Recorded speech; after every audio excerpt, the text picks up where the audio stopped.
Fantastic. Well, good evening, everyone. So welcome to this talk.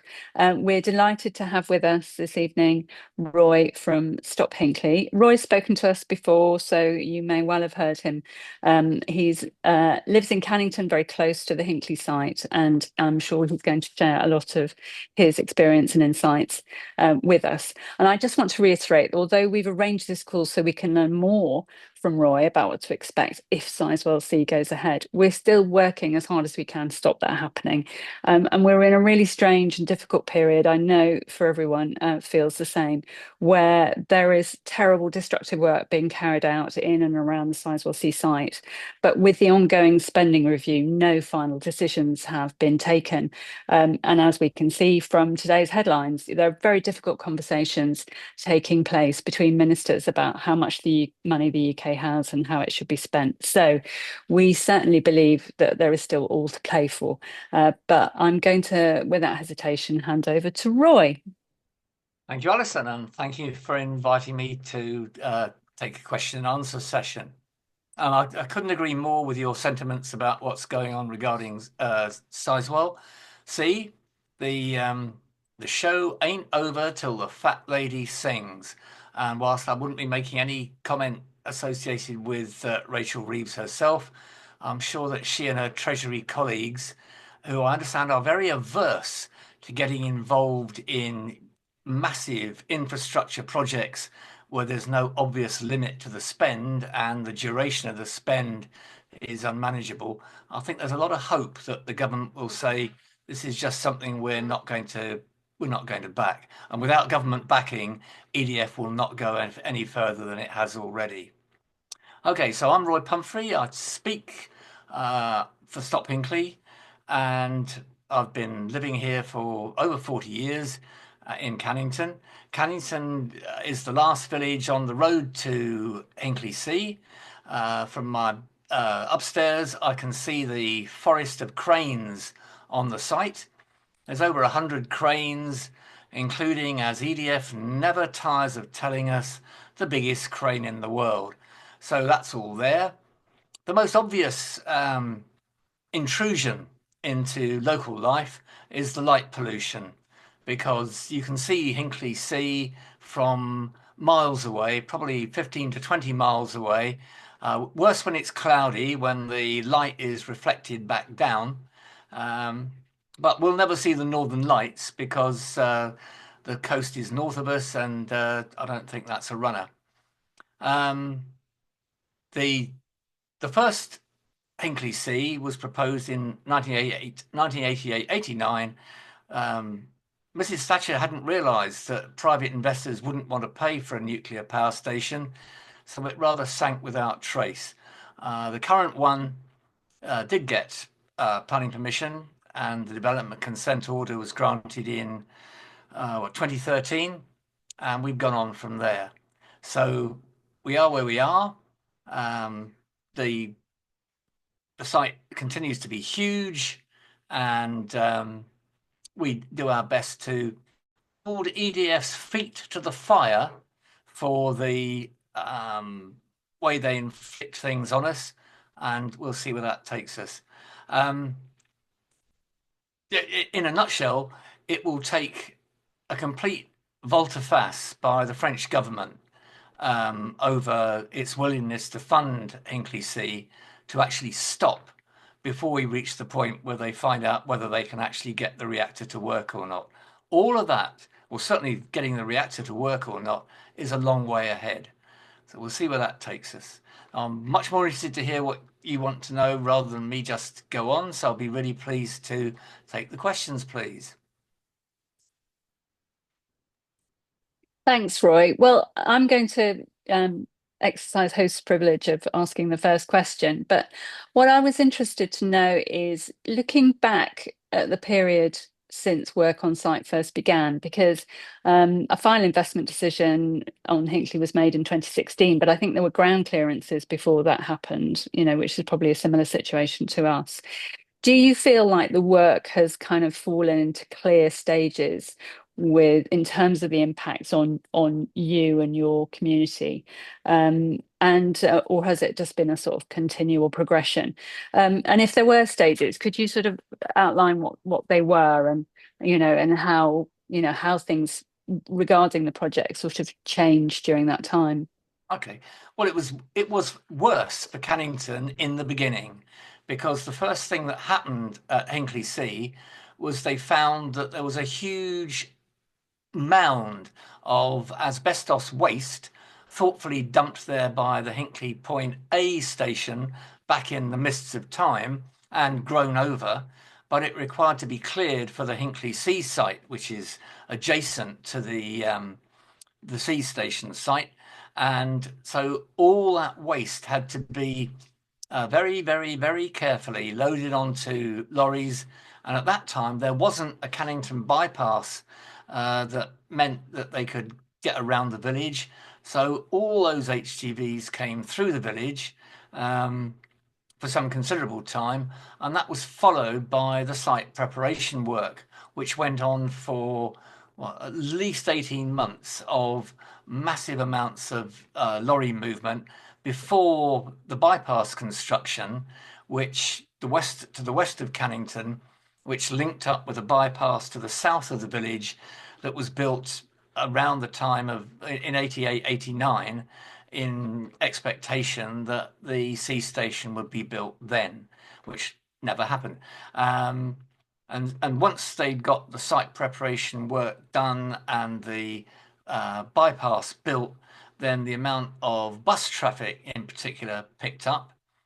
For the residents near to the site, the early stages were the worst because there was the most noise and dust then from all the earth moving that went on. They've moved millions of tons of soil to create the site as they want it.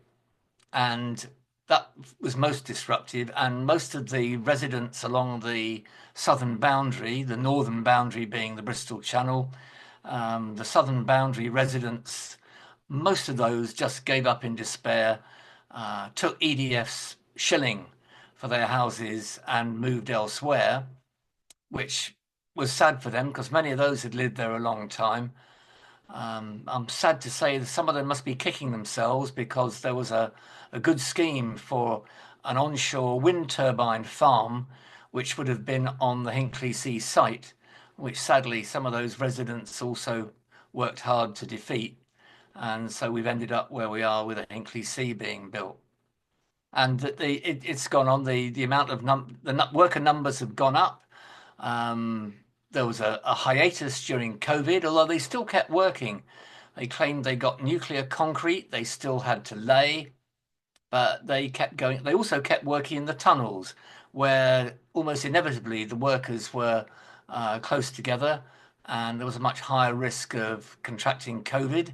Um, and it was impossible at the time to work out whether local pockets of COVID infection were anything to do with Hinkley C workers, and certainly EDF weren't going to put their hand up. So that's as we're going on. The track because they now later and the delays are getting longer than all their original optimistic estimates. The move to a much greater number of workers means that there is increased traffic, increased pressure on local housing provision, and I think the locals, whether if they're not involved in Hinkley C, they find the traffic and probably the light pollution the most the most intrusive aspects of the site. And obviously it's going to go on for this year. 2025 was when it was supposed to complete, and now, well, 2029, but even EDF think that may be optimistic, so 2031. So 6 years added on to the 8 years that was their original plan for how long it would take to build. And actually, and this partly answers a question that Regan has just put in the chat Okay, about this at the stage the second reactor is out. At I think the 2031 date is for Unit 1. So correct. Yeah, Unit 2 would be at least a 2032. year. Yes. Yeah. Yes. When I was at Hinkley, I asked about this because obviously one of their big sort of PR moments was the lift of the dome Yeah. onto reactor one, and that Yeah. was December 2023. Yep. And I asked them when reactor two dome lift was scheduled for, and somebody said June, somebody else said July, somebody else said Mhm. August, and somebody else said, "Oh, we're not really sure." So I Yes. suspect the last person was the most accurate one. On Um, the one hand, EDF are always saying, we're doing work on Unit 2 20-30% faster than Unit 1. And you've got Nigel Cann over with you making strange claims about how they're learning from the mistakes of Hinkley and could build Sizewell C much more quickly. But that isn't going to, I promise you that wouldn't be the case. It's never happened with nuclear reactors anywhere. I'm going to go to some questions that Stephen Beaumont Yep. asked prior to the call. Um, if the current workforce is expected to reach 15,000, what was the estimate when construction began? Okay. The first number they came up with was 5,600, and it was pre-COVID. That's right. It must have been um, late 2019, early 2020, when it became apparent that they wanted to go to 8,600. And there was a lot of time spent consulting with councils over increasing mitigation to cover that increase in numbers. And since then, we've gone from a district council plus county council system to a unitary Somerset council, and that's proved problematic as regards the council dealing with EDF.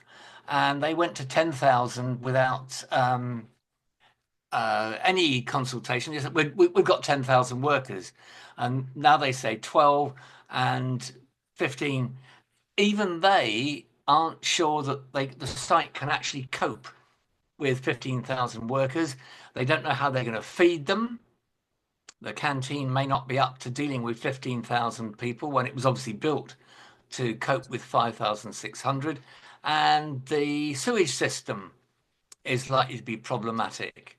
They've already been using tankers to take waste up to Avonmouth, up near Bristol, and one can only believe they're going to have to do more of that because that's something that's an inescapable fact of having large numbers of people on a site for uh, 10 hours a day. Thanks, Roy. And one of the other questions was about cost. So what was the cost predicted to be when it started, and what is it now? Okay. Well, back in the day, so 2008, something like that, they were talking about the first guesstimate figure was 8 billion, and then it went up to 20. And as you say, it could, 46 and can only go north of that. It won't be done for any cheaper than the highest guesstimate figure they've put out so far. I mean, this all happened in January 2023, when very shortly after a community forum meeting, when, as usual, we were told that everything was going swimmingly, Paris is where you get the real information from, suddenly said, oh, by the way, it's not going to be 2025 or 2020. I think by then they'd slipped to 2027 or 2028. It's going to be 2031.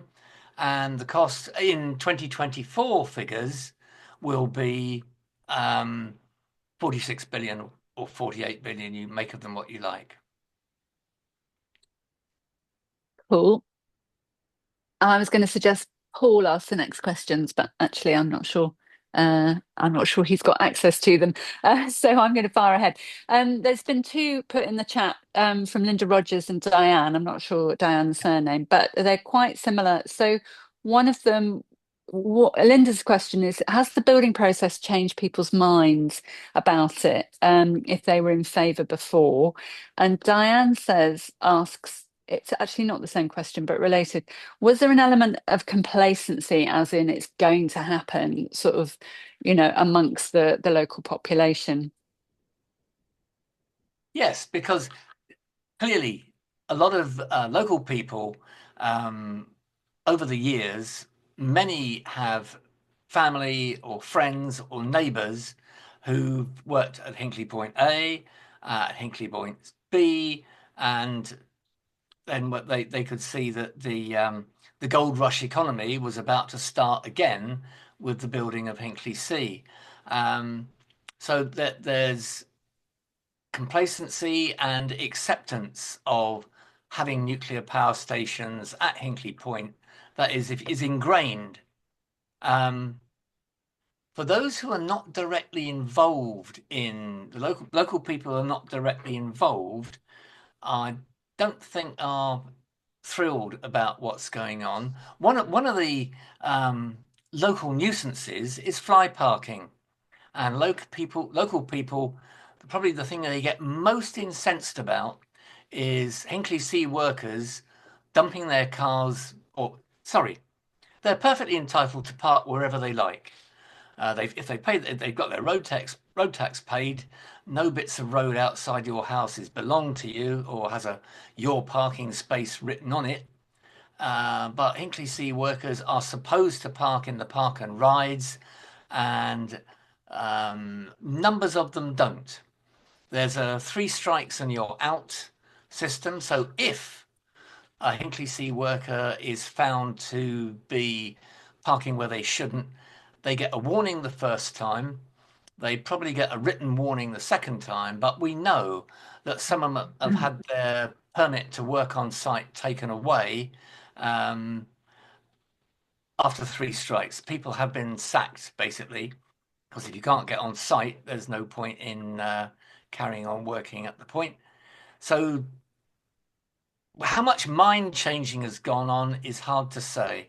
They, I suspect there's a certain slippage, but you have to remember that the government and whatever stripe, whatever colour it's been, and all the um, popular press, most of the heavyweights, have been telling people for years now that if we don't have nuclear power and new nuclear power station, the lights are going to go out.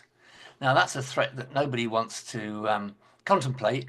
So people shrug. As long as you turn the switch and the light comes on, it's surprising what people are prepared to grudgingly say they're prepared to accept or actually are in favour of.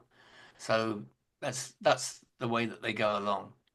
There's It's only the financial pages of papers that the national papers that point out that this is financial madness. The Financial Times has regularly bad things to say about the whole concept of nuclear power, but not everybody reads the pink one. Yes, it's Paul here. So we have another question from Diane. Did you get much interaction from the younger members of society, or did they just accept it's good for jobs, it's good for your future? What was Yeah, exactly. I mean that's an argument that's been made, and it's true. There are lots of jobs for local people in Hinkley C, all the associated projects. I mean, when you start up 1,000-bed hostel in Bridgewater, which is the nearest town to the site, then there's lots of work for very local people in servicing that. And the jobs are well paid. People have given up jobs as teaching assistants to go and be waiting staff in the restaurant side of the hostel, the canteen, and that's very well paid. And when you think about it, your transport to work is taken care of. You've only got to get to a park and ride, and for many people, they only have to walk to a bus stop if they're truly local, and you're taken out to work. You're paid a rate well above local going rates for whatever the job is. Hinkley C are paying more. Because it's going to be going on till 2031, people aren't interested in contemplating the workforce going over a cliff from 15,000 to 900 because it's putting bread on the table now. So the gold rush economy, as long as you're in on the gold, you're getting the money. And another question from Frank Crow this time. What's been the impact on the local rental market? Well, that's the other huge impact that Hinkley workers.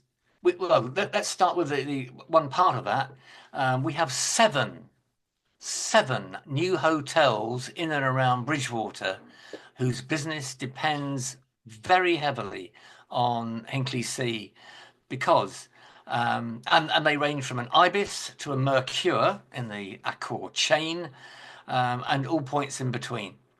And the point about those is that contractors for Hinkley C aren't necessarily local, but if they want their people local to where they are in the north of England or wherever to come and work on site, they can afford to pay generous accommodation and subsistence charges for people who come and work at the site from a contractor some way away. For short term. For longer term, the 1 and 2 bedroom property market in the rental sector, the rents for that have gone to city prices. I mean, Bristol is the obvious place to compare with, and the price for accommodation locally that was affordable for local people is now largely unaffordable due to the impact that thousands of Hinkley C workers are having. There's Hinkley C's own accommodation was 1,000 in the town, 500 at the point itself. They took on a Pontins camp, just like they're doing near Lowestoft. So that's another 500 beds. So they're up to 2,000, but you're still trying to accommodate up to 15,000. People who live in and around people, real local living people, make up a substantial number, but they're short of accommodation for people who decide they want to come from away and rent locally is affordable for them, not affordable for people who aren't on the gravy train. There's been a lot of conversion as well of things into houses and multiple occupation. Yep. Yeah, there's plenty of that. And renting out spare bedrooms and stuff like that. Yeah. Yeah. And of course, EDF has done all it can to encourage that because if you're a local person renting a bedroom, then you're indebted to Hinkley C for a sizable boost to your income. So but presumably for a room you weren't doing anything with anyway, and that can accommodate a Hinkley C worker. So that's something that people have taken on board. There's a question here from on a completely separate subject. Sonia Exton, I'm interested to know how the state of biodiversity is being monitored since the beginning and how any mitigation measures have worked. Well, that's really interesting because all sorts of things were set up for. Well, the badgers were the first real problem that they encountered because you'll know that badgers are very determined critters.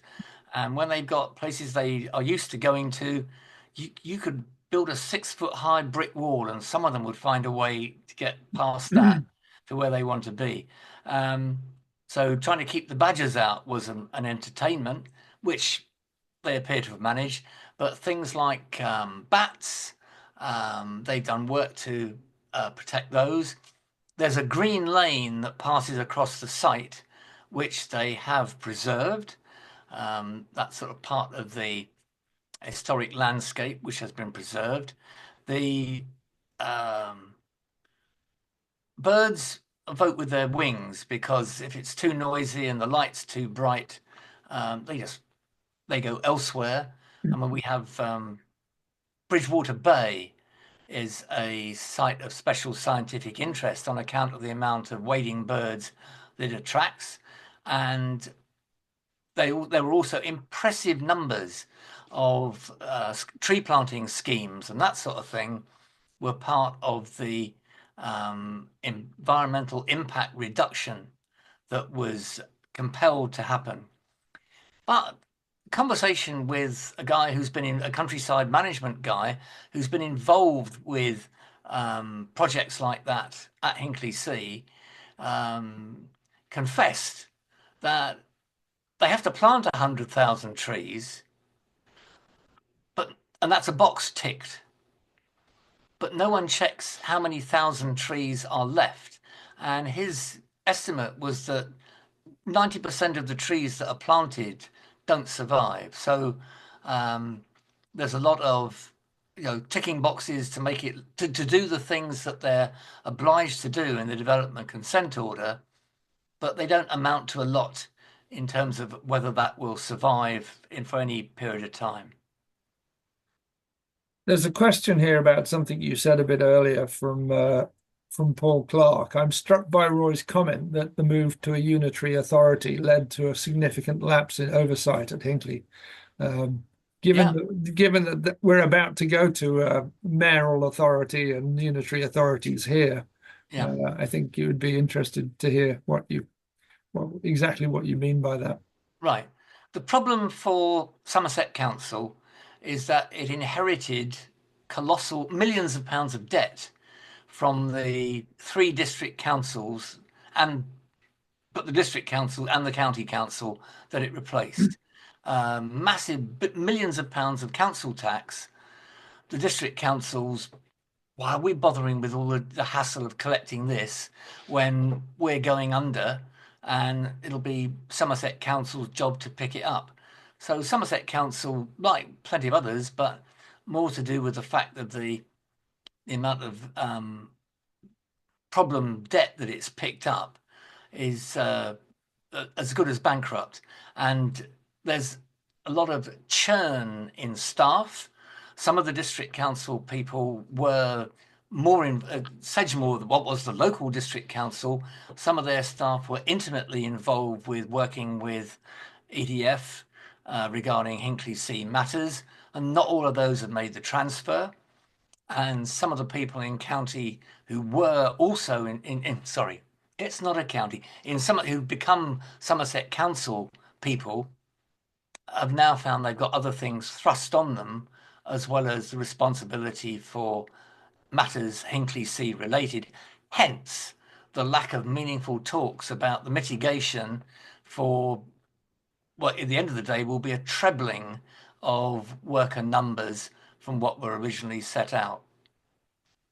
And that's the problem. Have you got any more questions that you want to answer? Ask questions, sorry. I've got There's one here from Regan. okay. Have you any idea how many foreign workers are employed?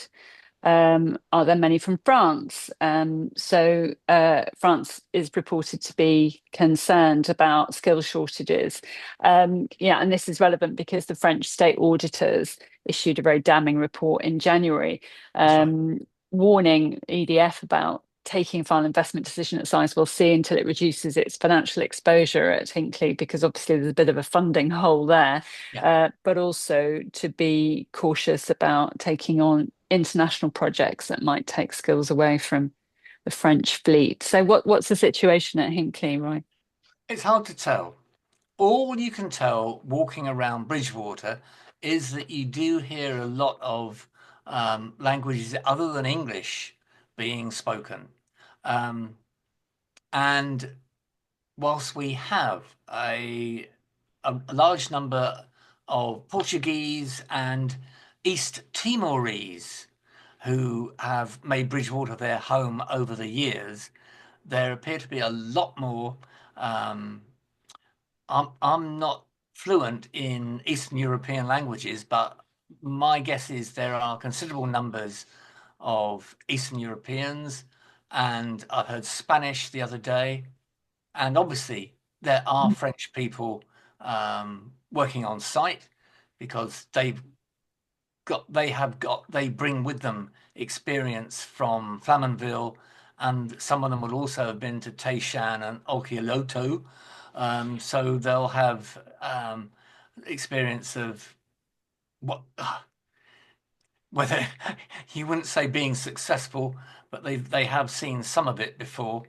But I suspect there are also British workers from all over the place. The plea for plumbers and electricians, because EDF regard 90 minutes drive time as local. And for us, that means where we're well served by the M5, the motorway, the north-south motorway. People can readily come from Exeter. They can easily come from South Wales. That's easy to get to a park and ride just north of the northern junction 23 on the M5 for people from the north, junction 24 from the south is where the big park and rides are. And you could almost make it from Swindon. Now, people who get in a car and put their toe down are going to do at least 70 miles in the 90 minutes and still be counted as local. And no one who lives in the vicinity would regard someone from Exeter as a local, but they count in EDF's terms of what makes a local local. So there are foreign workers, but there are also lots, and the Irish people fly into Bristol Airport on a regular basis and are picked up from there and bussed to accommodate site accommodation. So people do come from all over the place. I suspect most European countries will have some workers at the site. Thanks, Roy. The other point to make about workers is that the conversation with somebody who's involved in induction at Hinkley C was very illuminating. They're inducting 500 new workers every week. Now, even allowing for the rapid increase in total workforce, that seems to indicate two things. Firstly, because it doesn't matter how long you're going to be working on site, you have to go through the site induction process. So there are therefore large numbers of the 15,000 are on quite short-term contracts for whatever it is they do. And also there is a churn in workforce because living away from home puts stresses on family and other relationships, and people get homesick at it and decide it's not for them. But 500 people a week ongoing is a lot of churn in a workforce. So one of the reasons it's obviously taking longer is that whenever you do a site visit, there always seem to be groups of 4 people, 3 of them watching what the other one's doing. That is the commonest impression I've picked up from all the site visits I've done over the years. They are mob-handed, is the expression I would use for the number of workers out there. Then another one from Franco. What's the impact on local facilities, doctors, schools, dentists, Okay, etc., right. etc.? Local restaurants and pubs, obviously. Yeah. Yeah. Well, what's called the nighttime economy, in whatever form you want to imagine it, is doing okay. We have an Indian restaurant in the village, and that's always busy with dine-in and takeaway, which is interesting. The restaurant chain Prezzo closed 2 of its 3 branches in Somerset, 2 of its 3 restaurants in Somerset, but Bridgewater has kept going. So that's an indicator of how much better that side of things is doing locally. If we look at amenities, EDF never stopped telling us that they had their own private health setup with 20 people working for them full-time on site, just dealing with the Hinkley C workforce. So that is reducing the demands that Hinkley C workers make on the NHS locally. But it also raises the question, those 20 workers didn't NHS, sorry, those 12 Hinkley C health unit workers didn't just come out of thin air. They presumably were working relatively locally for the NHS. So that's 20 less people in an already worker shortage NHS locally that have gone off to work at Hinkley, and doubtless are attracted by the higher salaries out there, just as all the other workers are. So NHS and health issues, they've sort of siphoned off their own private health service. Dentistry, well, we're locally struggling just like everybody else for dentists, and I'm not convinced there's a dentist amongst their health unit, although don't quote me on that. What else? One of the first things they did was pay for extra police locally. There are 6 police, officers funded solely by Hinkley C, and they are going to have more of those as they expand the workforce. That will be part of the mitigation. To be honest, it's not been, the local paper is not chock full of stories about crime and disorder that can be pinned on Hinkley C workers. And compared to the stories about, what were they called? The Fusiliers, the Irish building firm's Fusiliers, who created mayhem when they came over to build the previous stations, which that hasn't happened. The testing for drink and drugs, the random testing of the workforce has, I think, concentrated minds on how you behave when you're actually going to work on site the following day. I think people let their hair down at weekends, but disorder isn't, I don't think, greater than it was before the site set up.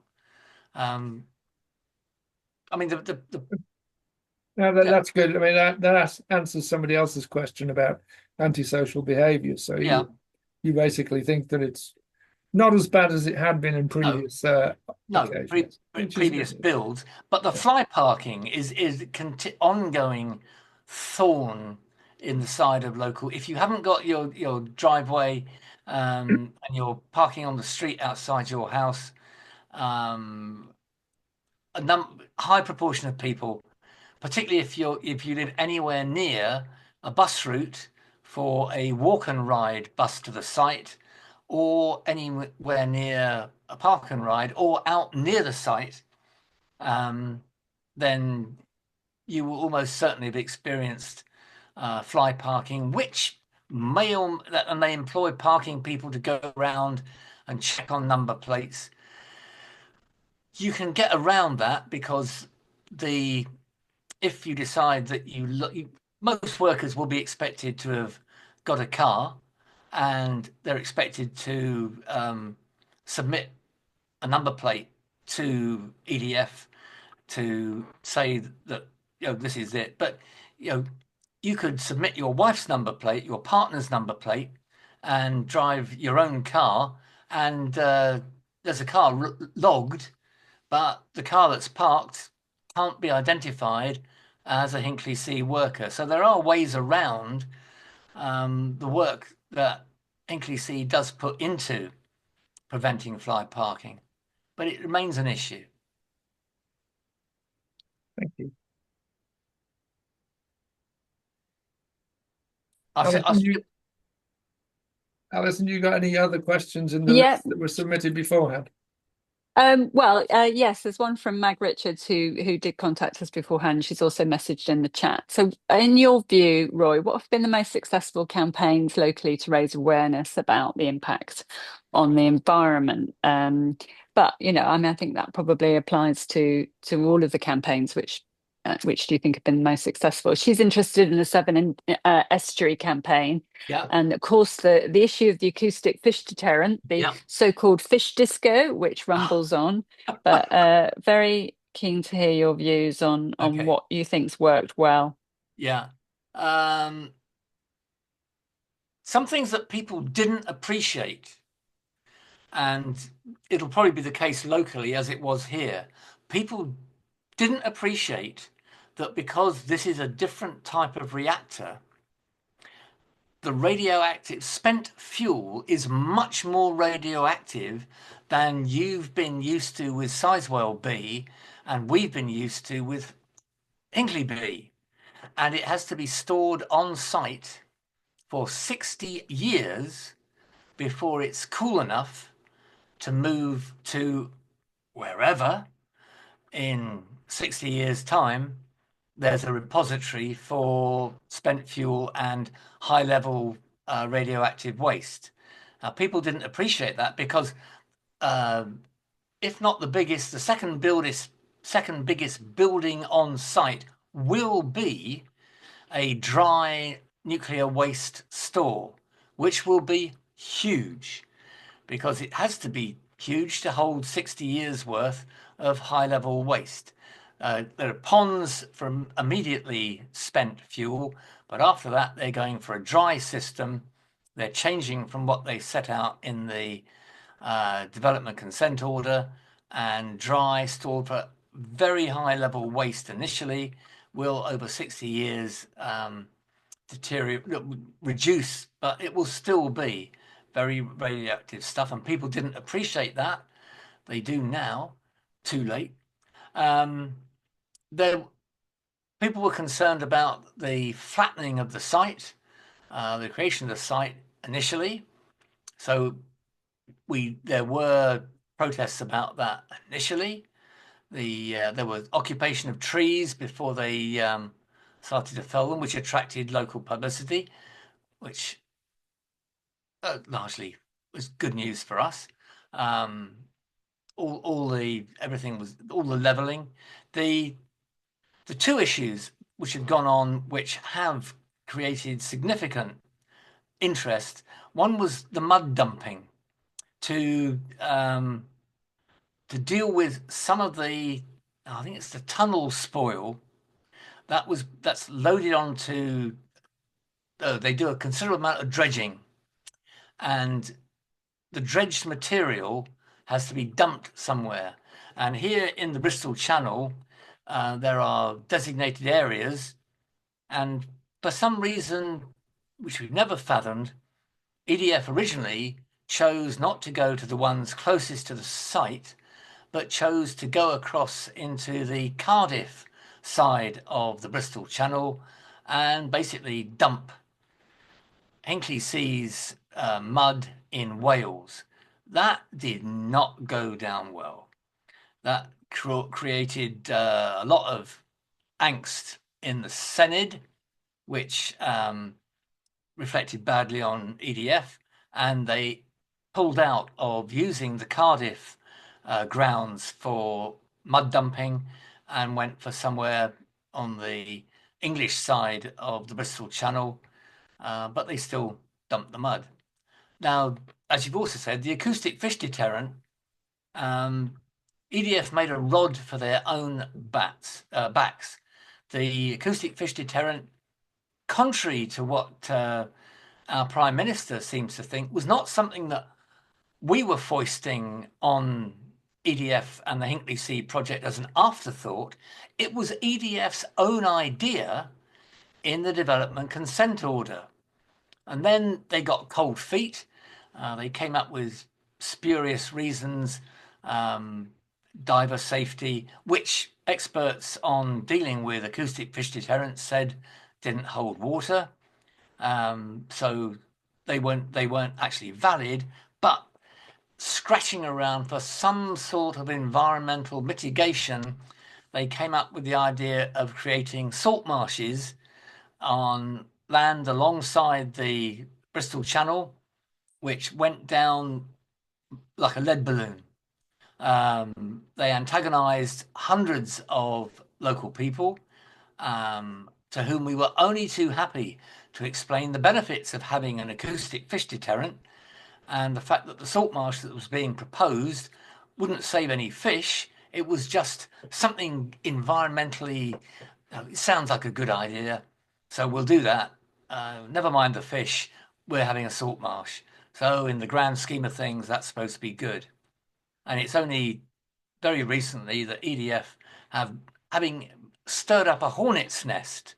I went to a meeting in a hamlet beside the Bristol Channel with 300 people on the electoral register. There were well over 200 people in the hall, and there were 200 people, attendees, on a Zoom of the meeting, for a population of 300. So they really put people's backs up, and I think they realised, and lo and behold, they found another acoustic fish deterrent which they can live with. Now, why they didn't scratch around for another acoustic fish deterrent that would have suited their purpose rather than antagonizing people needlessly, I'm unable to supply an answer to, but it did attract a lot of negative publicity about Hinkley C and how EDF behaved, because whilst they have the permission to go onto people's land to look at it with regards the salt marsh development they were proposing, at the same time they were busily dropping hints to people that there would be compulsory purchase orders if push came to shove to make the salt marsh. And really, there's nothing puts somebody's back up more than being told that land they farmed or lived on for generations can now go for salt marsh. The only worst thing would be to tell a farmer they'd have to pay inheritance tax. So real lead balloon time. So those were things that have happened that have worked on our behalf. And we're really pleased, of course, that they're going to have an acoustic fish deterrent, because it is a worthwhile piece of mitigation for the damage they will do to the sea life, fish and all sorts of smaller creatures that get sucked into the cooling water intakes. I mean, we have local fishermen. There was a question about local fishing, which Yes, I was just messaging Alan to that's say right. that I was gonna email Yeah. him privately the contacts that Okay. you'd passed on, Yeah, so that he could get in touch with that's him. right. Yeah. And I also just sent a general message to the chat saying I'm really sorry. I know quite a lot of you put questions in that are specifically about, Sizewell, the investors in Sizewell and the Sizewell site, why that was chosen and things like that. But we've tried to focus on questions for Roy that he can answer about Hinkley that sort of help us Okay. understand what's happening there. But I just want to ask you to say a little bit about community forums and, how the project communicates, because there are a few differences there, I Yeah. understand. And then Yeah. if you could go on to answer a question from Kathleen Robert Shaw to say, how do you manage your emotions, when you're dealing with how do you sort of keep it together when you've been sort of dealing with this for so long? Really it's about you and your resilience and your group's resilience. So Oh, let's if you could answer that, that would be great. okay. Well, the community forum here is one of the ways in which you can manage that, because the all the Hinkley C forum records are on the EDF website, so you can just go through it's in the About Us section of the EDF website. Hinkley C is one of the first things that pops up. And when you get through to that and go to community and start looking at the community, transport and main site fora, you can see all that's been done. And I find it quite therapeutic to frame questions which become part of the permanent record of the presentations they do, that are clearly designed to um, ask things they find difficult to deal with. For instance, when the transport forum that's just passed, the acoustic fish deterrent was an issue then, and so the question was, why didn't you find an acoustic fish deterrent that worked rather than go through the salt marsh hassle? And can you guarantee it will work as well as the one that was proposed originally? And can you also guarantee that it won't delay or add to the cost of Hinkley C as you now understand the current delay and the current cost to be? So that's part of dealing with that. The Right. The community forum here is open to anybody. If you are just interested, you can tell EDF that that's the case. And as far as I know people who just popped up the once, there was somebody who wanted to start up a caravan site locally for Hinkley C workers. And he decided, although it's planning applications are dealt with by council, not by EDF, he came along just for the one community forum. He didn't ask anything. He didn't contribute, but it was an opportunity to do that. And people like Stop Hinkley and the Green Party and some of the local councils, the ones closest to the councils closest to Hinkley C, the ones whose residents are most effective, can come along and raise points at the meeting as well as questions in advance. And that puts EDF on the spot, which is fine by me. It's just the thing to do. It's almost the further the parish is from Hinkley C, even though they often send a representative, the less likely they are to be challenging to EDF about what's going on. And in Cannington, we've had representatives who either currently work at Hinkley C or the council have worked at the B station and are not into rocking the EDF boat. Only about fly parking. That's the only commonality about local complaints that people will make. Some of the people from Bridgewater are skeptical about aspects of what it's doing. I mean, the word local is always contentious, and come and do that. The fact that it used to meet 4 times a year, which neatly matched the ONR quarters and their own work quarters, was fine. But then I think EDF just got fed up with taking the flak and reduced the number of meetings to 3 a year. The other thing is that you get a report from the Office for Nuclear Regulation, and we'll get more of those as it becomes.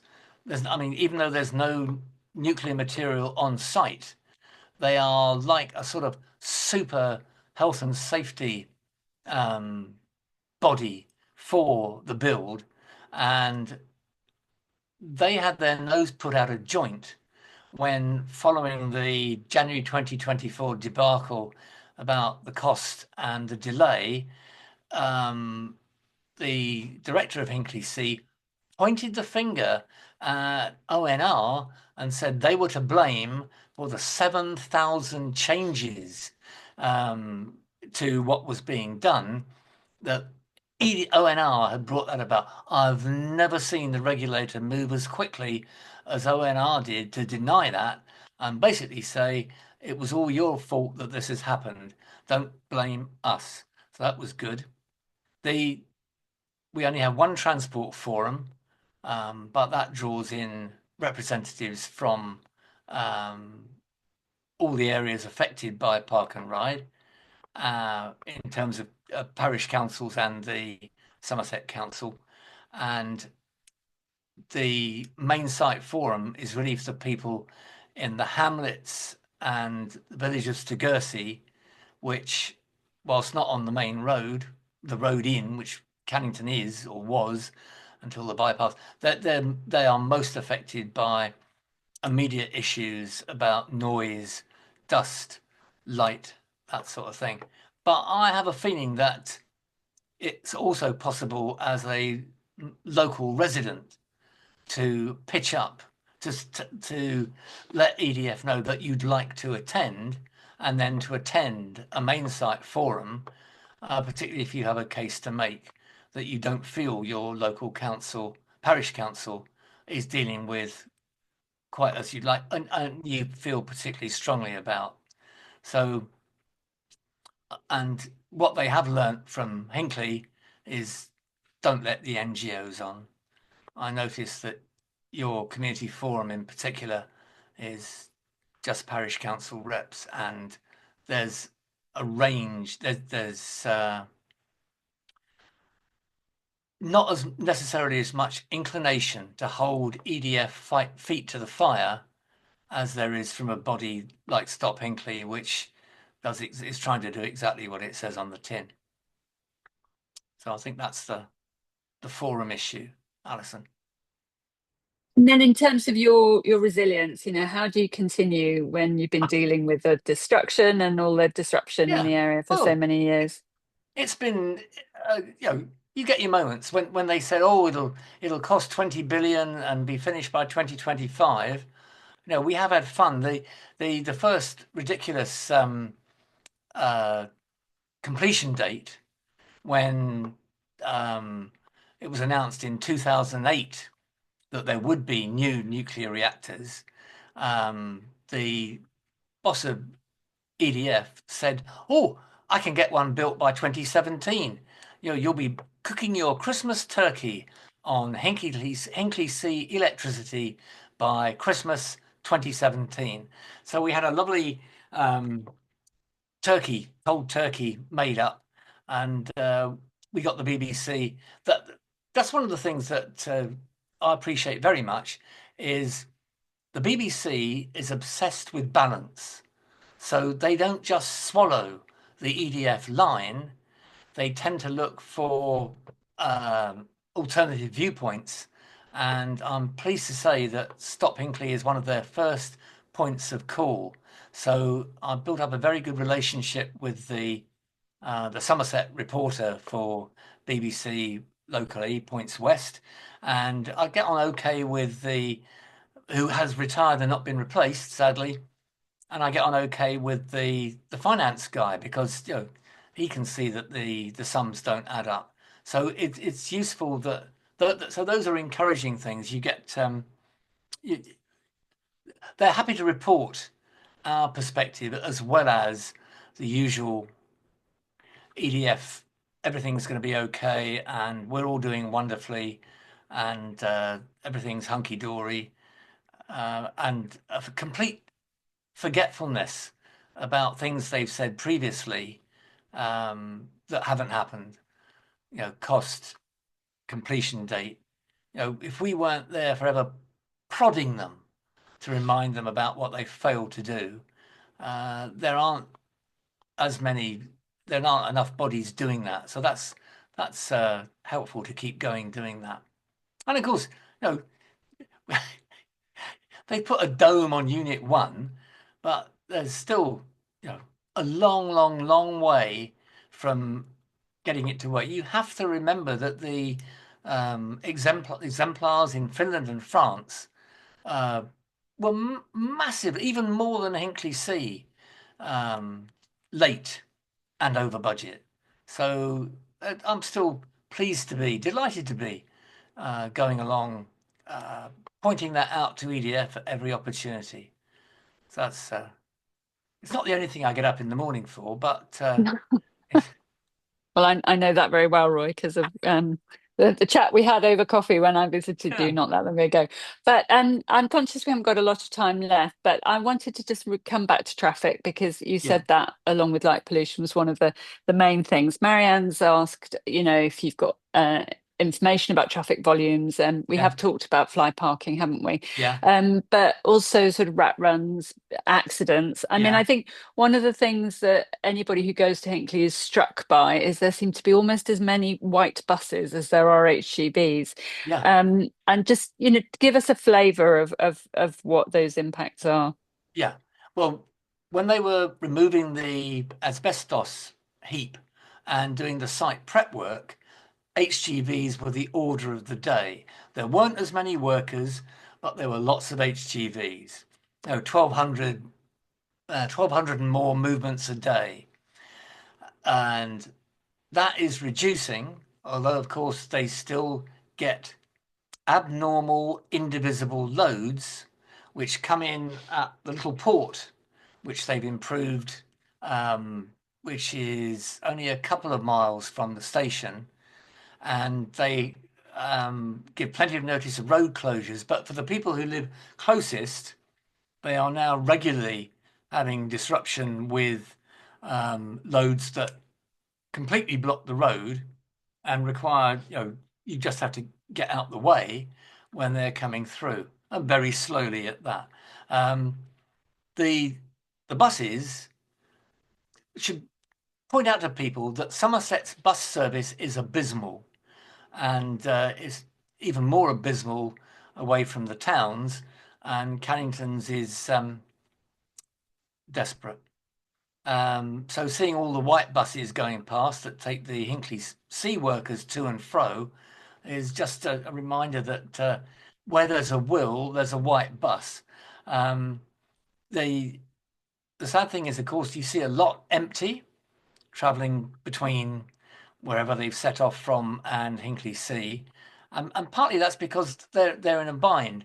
When there are 200 white vans and only about 200 cars able to access the site, if you've come in on a Hinkley C bus and suddenly you have a family emergency, or you have a hospital appointment that you have to get to, they are obliged to have one passenger on a 60-seater bus taking you back to whichever park and ride or whichever destination you came from.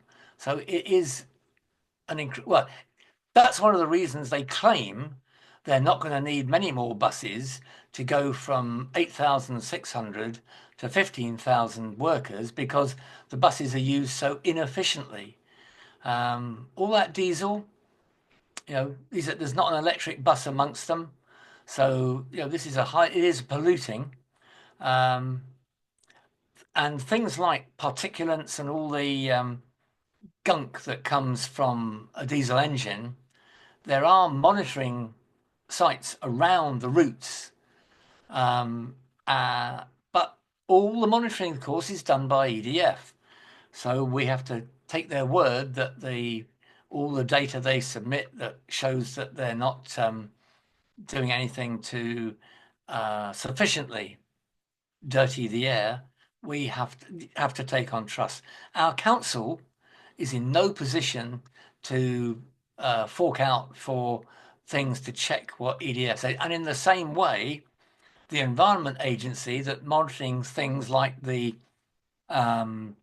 discharge from into the Severn, into the Channel, Bristol Channel, from the sewage plant on site, even they largely have to take EDF's word that the sampling they have done, the results that come in are genuine and a true representation of what's actually going on. So this is the trouble. EDF mark their own homework, which there's not a lot you can do about it. They do fess up occasionally. The only sort of local success was that it'll be in your DCO as well. There will be caps on the number of Sizewell C workers living in particular parishes and clusters of parishes near to Sizewell. Okay, and they will be set at a level that your council or councils have negotiated with EDF, Sizewell C, for a particular level. And that's the case here. Only once has EDF had to face up to the fact that they got considerably more workers in a cluster of parishes than was budgeted for. And that resulted in a £500,000 payout to the council for a breach in what had been agreed as a mitigation figure. So that's only ever happened once. And they rapidly employed somebody whose sole task was to make sure that that didn't happen again. And so that was the employment there was money well spent because it hasn't happened again. So, yeah. Thank you, Roy. Well, look, we're well past the hour, and Okay. we're very grateful for your time. I've Pleasure. said to people, we'll keep the chat, and we'll do our best to answer some of the questions that people have asked that are related to Sizewell Okay. specifically. And apologies if we haven't got to all the questions. Okay. I just want to say that, we love working with Stop Hinkley. Roy's colleagues join us at forums where we engage with the ONR, the Office for Nuclear Regulation, with government. So we'll be seeing some of Roy's colleagues in London in about 10 days for a meeting with Minister Hunt. Just to say to everybody who's joined this call, huge thanks for your continued support. This is obviously a really critical period for Sizewell C. And we've got plans that we're working on to increase pressure on the Chancellor and the Treasury whilst the spending review is going on. So do watch this space. If you are in a position to make a financial contribution to Stop Sizewell C at this time, it is a really, really vital time to get your support. So thank you very much to all of you who have supported us in that way recently, and apologies for asking again. But finally, I want to say a massive thanks to Roy. And we're so lovely to see you online. Not everybody's had the pleasure that I've had of visiting your lovely home in Cannington. But yes, this was Roy's suggestion that we do this, and it's brilliant. So we're hugely grateful to him. Thank you very much indeed. That's a pleasure. Okay. Thank you very much, Alison. And go and enjoy that nice glass of wine. Yeah, thank you. I'll do that. All right. All right. Bye bye, everybody. Bye-bye.